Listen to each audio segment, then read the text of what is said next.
Sahabat dan saudaraku, mari menggunakan waktu mempelajari firman Tuhan hari ini.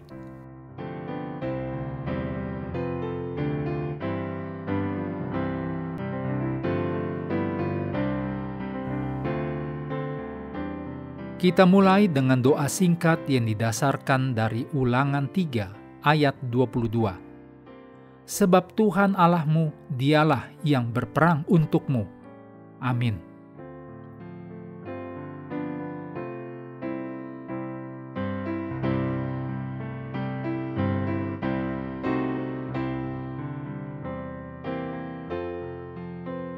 Minggu 3 Agustus. Judulnya, Pergilah dan beribadahlah kepada Tuhan.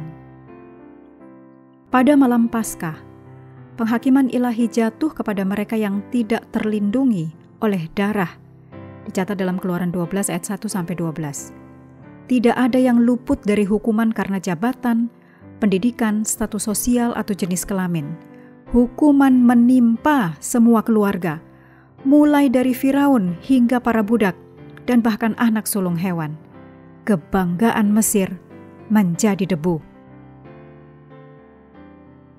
Dalam Keluaran 12 ayat 31-36 disebutkan ada permintaan aneh Firaun, bahkan ketika dia mengizinkan mereka semua untuk pergi.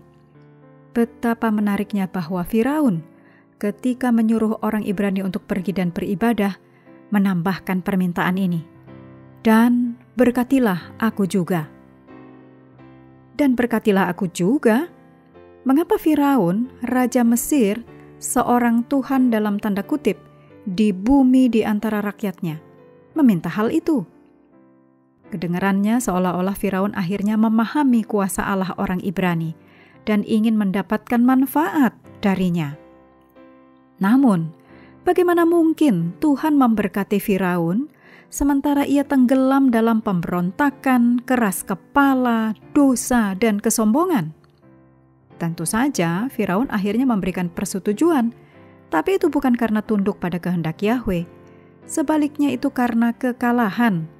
Firaun tidak bertobat, seperti yang akan terlihat dari tindakannya selanjutnya. Firaun hanya ingin menghentikan kehancuran yang menghancurkan kerajaannya.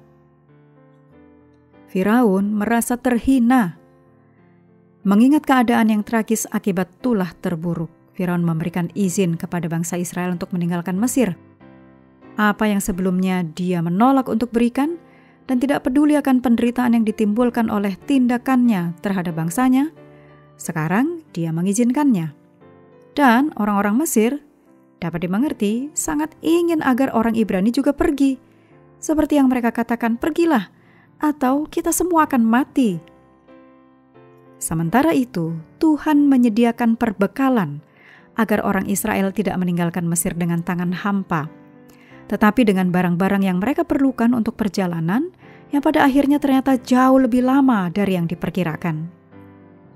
Orang-orang Mesir memberikan barang-barang berharga ini kepada orang-orang Yahudi hanya untuk mempercepat orang-orang itu keluar dari negeri mereka.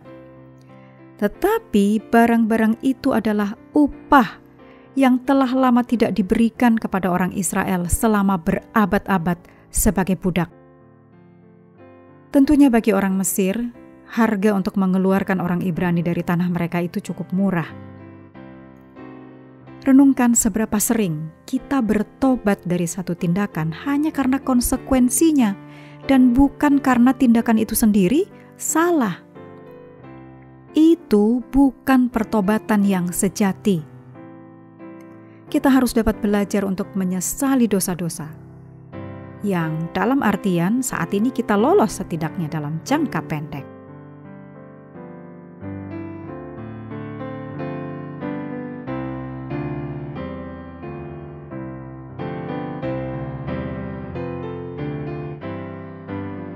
Mengakhiri pelajaran hari ini, mari kembali ke ayat inti, Keluaran 14 ayat 13 dan 14. Tetapi berkatalah Musa kepada bangsa itu, "Janganlah takut, berdirilah tetap dan lihatlah keselamatan dari Tuhan yang akan diberikannya hari ini kepadamu. Sebab orang Mesir yang kamu lihat hari ini, tidak akan kamu lihat lagi untuk selama-lamanya. Tuhan akan berperang untuk kamu, dan kamu akan diam saja.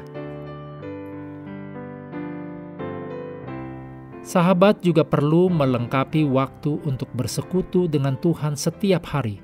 Dengan bacaan Alkitab sedunia, percayalah kepada nabi-nabinya yang melanjutkan dari Imamat, pasal 19. Tuhan memberkati kita semua.